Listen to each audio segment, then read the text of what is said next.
Welcome to Alpha Recap, your weekly market synthesis from stockalpha.ai. We recorded this after the market closed and will walk through the big themes, the data points that mattered, and what analysts flagged for next week. As always, if you have questions, you can reach us at stockalpha.ai. Great to be here. Markets closed after a busy week of research notes, roughly 900 briefs, they said, so there's a lot to unpack. Totally. Let's jump right in. Three dominant narratives came through. AI-driven Capex in semiconductors and equipment, an energy rally tied to geopolitics and LNG disruptions, and a rotation into yield and regulated cash flows as investors balanced growth risk with income.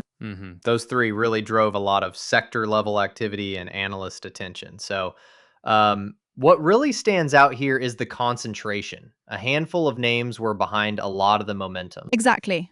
On the tech side, analysts pointed to persistent order strength across equipment and foundry vendors.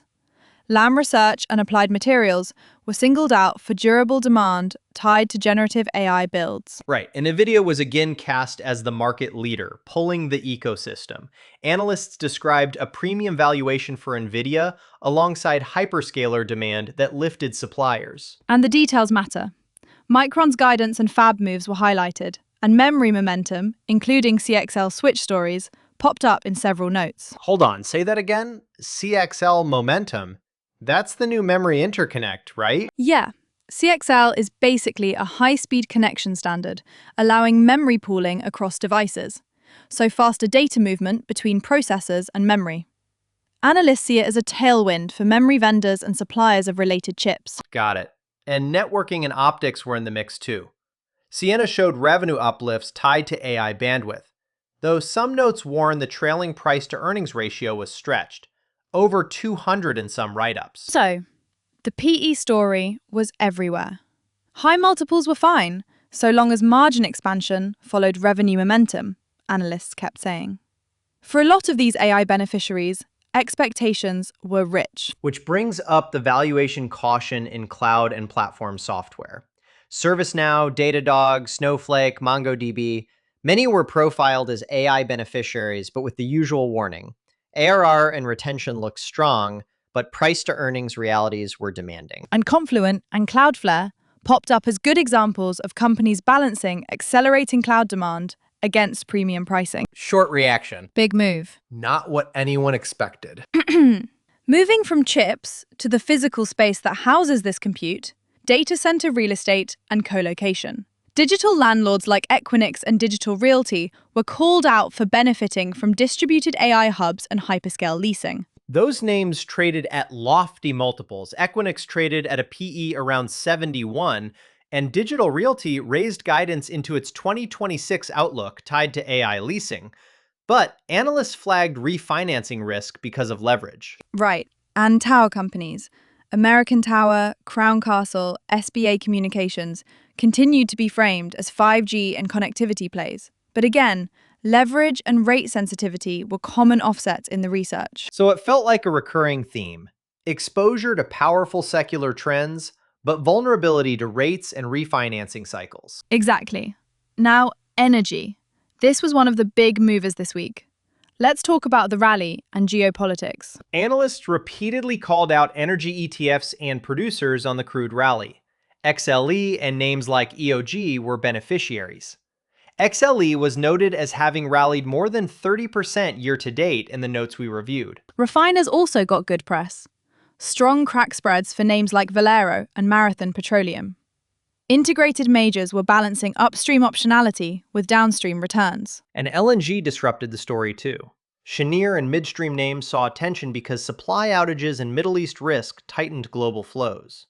Analysts emphasized contract coverage and long-term demand for US LNG. EOG was trading near a 52-week high, and analysts noted solid cash generation and a roughly mid-teens price-to-earnings ratio for some producers.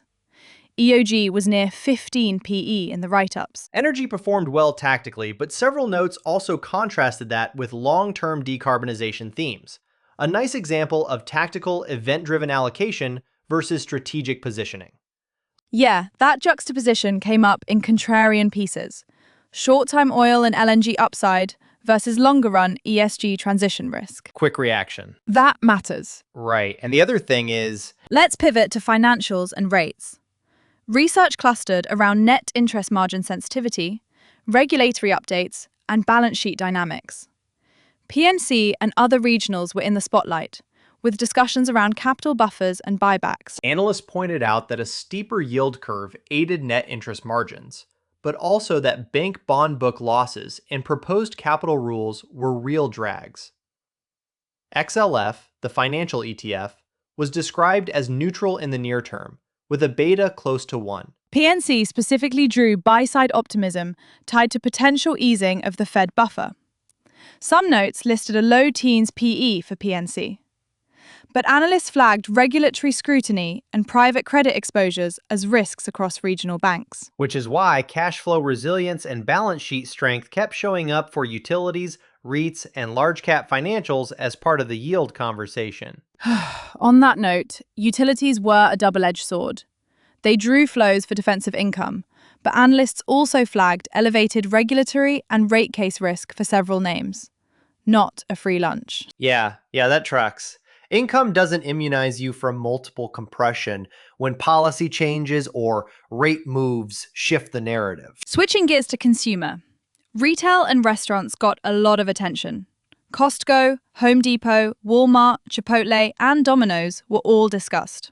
A recurring cross-cutting risk was GLP-1 drug adoption and how that might impact dining and snacks. Analysts flagged restaurants like Chipotle and Domino's for sales momentum, but potential valuation and GLP-1 headwinds. Consumer staples like PepsiCo and Coca-Cola were described as defensive cash flows, but even those faced margin pressure from oil and freight costs. General Mills was noted for a high dividend, about 6.5% in the notes, but also recent margin and volume pressure. Healthcare and biotech were typical.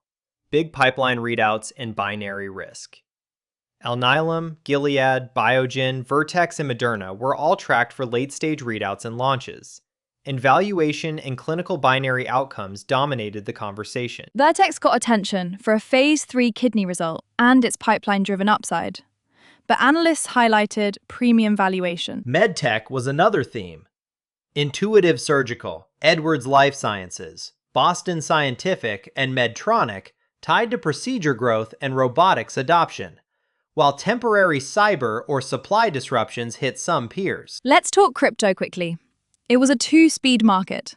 Spot Bitcoin ETFs saw supportive inflows for some funds, while trusts like GBTC continue to trade with NAV discounts, and contango dynamics affected futures ETFs like BITO. IBIT showed recovery signals and traded near about $40, while GBTC was still discounted to NAV and flagged for high beta and discount dynamics. The miners and mining infrastructure had the usual binary outcomes. If Bitcoin moved up, miners could look great. If it didn't, capital intensity and balance sheet issues would bite. Lots of dispersion there. Quick reaction. Yeah, absolutely. Methodology was also emphasized in the weekly digest. Alpha Research used a repeatable checklist across notes: current price and date, 1- and 3-year performance, trailing and forward PE, PEG, PB, return on equity, yield, current ratios, and explicit analyst consensus where available. They also catalogued observational signals, earnings beats and misses, capital actions like buybacks and equity raises, and macro overlays tying oil, natural gas, and Fed updates to sector flows. Earnings surprises were called out. Micron beat for the quarter, and MongoDB beat for the fourth quarter in notes we reviewed. And analysts tracked how guidance changes repriced expectations. The report also highlighted cross-research correlations. AI demand correlated with semiconductors, equipment, and data center REITs, but that funnel was top-heavy. A handful of names concentrated upside. Which brings us to contrarian views. Analysts pointed to an energy versus ESG dislocation, tactical upside in oil and LNG versus long-term decarbonization, and small cap distress stories where balance sheet strength mattered more than revenue momentum. Wolf speed was an interesting mention. strong long-term technological runway in silicon carbide, but near-term dilution and execution risk created wide analyst dispersion. Disney also showed up in multiple pieces. Sports and ESPN monetization was flagged as an upside, but content execution and liquidity questions left room for debate. Classic transition valuation tension. Before we wrap, Alpha Research laid out a compact research agenda for next week.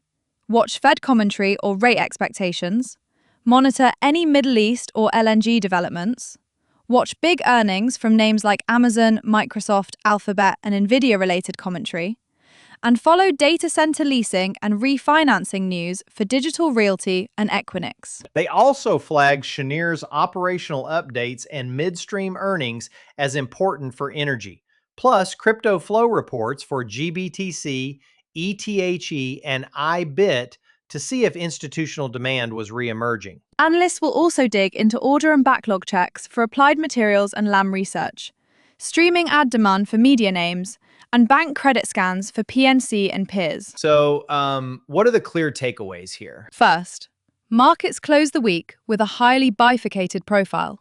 Secular AI winners trading at premium multiples that require execution confirmation, and income or regulated plays attracting flows as a defensive offset to growth risk. Second, the AI and semiconductor cycle remained the primary growth engine in tech, but the upside was concentrated in a small set of names: NVIDIA, Lam Research, Applied Materials, and major foundry players. Third, energy enjoyed tactical gains driven by geopolitics and LNG disruptions, but analysts framed that as tactical, not necessarily a long-term shift away from decarbonization trends. Fourth, banks, utilities, and REITs were part of the income conversation, but regulatory and refinancing risk showed why income isn't risk-free. The caveats mattered. Finally, alpha in this market required either conviction in execution for high multiple growth names or active, event-driven thinking around energy, streaming rights, or corporate actions. Quick reaction.